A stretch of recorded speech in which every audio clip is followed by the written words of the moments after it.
Qual a importância, então, da pregação expositiva para uma comunidade? Por que ela é? Eu estou convencido, embora eu respeite os outros métodos de abordagem, como a pregação tópica, a pregação textual, mas eu creio que a pregação expositiva é o melhor modelo para pregar a palavra de Deus. Eu costumo dizer que a pregação expositiva se resume em 3 verbos: ler o texto, explicar o texto e aplicar o texto. Ler porque o sermão não brota da cabeça do pregador. O sermão emana do texto. Explicar porque esse é o papel do pregador. É abrir a Escritura, expor a Escritura. E aí nós temos uma palavra técnica que nós usamos, você usa, chamada de exegese. Então você vai para o texto não para impor ao texto os seus pressupostos, mas você vai para o texto para tirar do texto o que está no texto. Então, sem interpretação do texto, não tem pregação, porque pregação é a explicação do texto. Mas vem o terceiro verbo, que é aplicar o texto. John Stott tem um livro, Entre Dois Mundos, onde ele diz que pregação é você conectar o texto antigo com o ouvinte contemporâneo. Então, no momento que você faz essa conexão, esse transporta o texto antigo para o ouvinte contemporâneo, você pregou. Porque a pergunta de quem está ouvindo a explicação é esta: e daí? E eu com isso? O que tem a ver eu com isso? Então, você não é pregar fazer um discurso diante do auditório, mas entregar uma mensagem ao auditório. É com você que eu estou falando. Sim. Essa é a aplicação. O que isso muda no século XXI, o que isso muda agora, né? O que a gente precisa aplicar agora, né? Muito bom, muito bom. E é interessante do sermão expositivo, né? Ou da igreja, porque a gente estava aqui numa série Sermão da Montanha, né? Sermão da Montanha, fazendo ele inteiro com a igreja, e você vai chegar no texto do divórcio. Exato. E você vai ter que lidar com isso. Você vai chegar no texto do jejum, você vai chegar no texto da generosidade, da esmola, e às vezes não é nenhuma maldade, né? Mas dificilmente você pensa, você está lá na sua casa, lá como pastor, né? E fala assim, acho que hoje eu vou falar de divórcio com o pessoal, né? Não é uma vontade que você tem, né? E eu costumo brincar com isso, que a pregação expositiva livra você dos milindres. Né?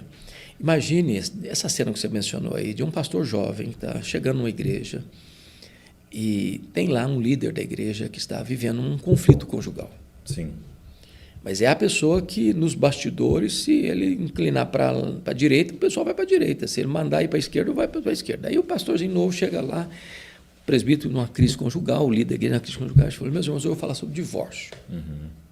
E aí esse cara já torce o nariz, a família dele já fica desconfortável. Ou esse cidadão levanta no meio do sermão e vai embora, ele leva a família embora. E esse pastorzinho pode arrumar a mala e ir embora, porque ele não consegue mais ficar lá. Sim. Mas imagine, dentro da sua cena, que ele esteja ou expondo o Sermão do Monte, ou expondo o Evangelho de Mateus, de uma forma geral. E no domingo passado ele expôs Mateus 18, falou sobre perdão. Mas no domingo que vem, todo mundo espera que o pastor exponha Mateus 19. E o assunto fala de divórcio. Se ele pular, é pior ainda. Mas espera-se que ele vai expor Mateus 19. Então não tem milindre. Se esse camarada... Não é uma indireta. Não é indireta, não é carapuça. Isso é maravilhoso. Faz muito sentido. Muito bom. E como é que o senhor prepara um sermão? Você tem um método bem fixo?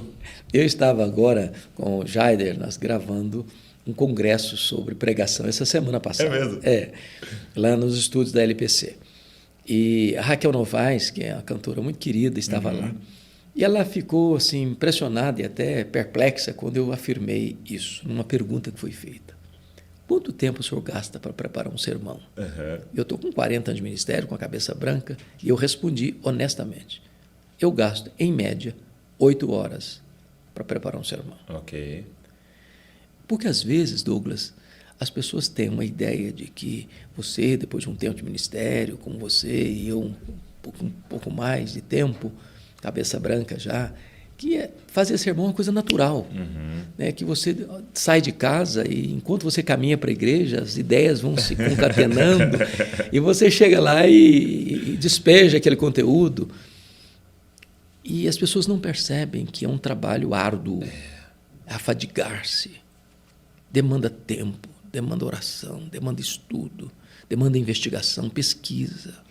e você põe uma coisa no outro, e aí você prega a primeira vez e, puxa vida, não foi tão legal.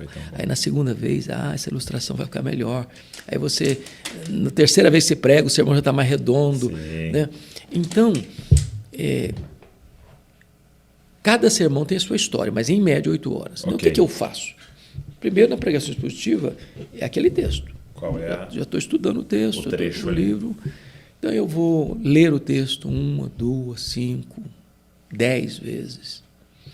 Gosto sempre de ter um papel em branco, uma folha, e vou anotando o que me chama a atenção, os verbos, as conexões, as repetições, as ênfases, fazendo uma pergunta vital, que Haddon Robson chama de a big idea, a grande ideia, ou Jay Adams diz o propósito. Qual é o propósito desse texto? O que está na cabeça do autor? Qual a mensagem principal? O que ele quis dizer? O que ele está falando? Que doutrina está ensinando? Que verdade está ressaltando?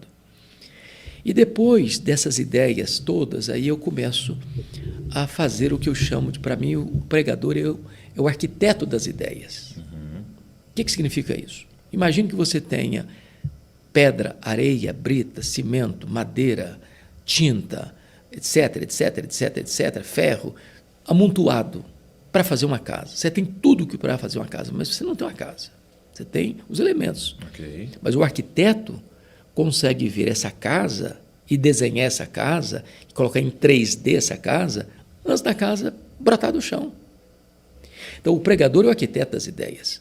E aí ele vai dar estrutura a esse pensamento. Então, ele vai ter um tema, o tema é o sermão resumido, os argumentos é o tema desenvolvido. E aí ele vai pegar esse esqueleto, montar esse esqueleto, depois ele vai encher esse esqueleto de carne, de nervos, de pele. E aí tudo ganha vida, e tudo ganha beleza, e tudo ganha harmonia, tudo ganha sentido. Me permita um exemplo. Sim, por favor.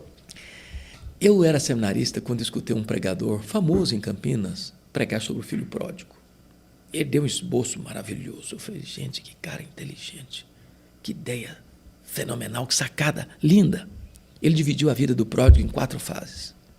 Primeira fase, o pródigo era feliz inconscientemente na casa do pai. Segunda fase, o pródigo era infeliz inconscientemente no país distante, nos banquetes da vida. Terceira fase, o pródigo era infeliz conscientemente no chiqueiro cuidando de porcos. Quarta fase, o pródigo era feliz conscientemente de volta na casa do pai. Falei, gente, que esboço fenomenal, que cara inteligente. E aí passaram-se 20 anos. Eu estou na casa de uma pessoa, vi um livro em cima da mesa, peguei o livro e comecei a ler. Comecei a ler. Daqui a pouco, a parábola do filho pródigo. E aí, de um cidadão lá do século XVII. Aí o cara expôs o texto do filho pródigo. O pródigo era feliz inconsciente. Infeliz inconsciente. E aí eu falei, gente, olha aí, não tem originalidade. Deus é original. Se você encontrar uma ideia melhor que a sua, não hesite em adotar. Sim. Todos nós aprendemos. E a bênção da pregação expositiva, que brota do texto, não é seu. Né? Então, a gente está sempre aprendendo. Como diz as brincadeiras de seminaristas, você não pode pegar um cavalo trotão. Mas se o cavalo é bom de marcha, monta nele e faz a sua caminhada. Muito bom, muito bom.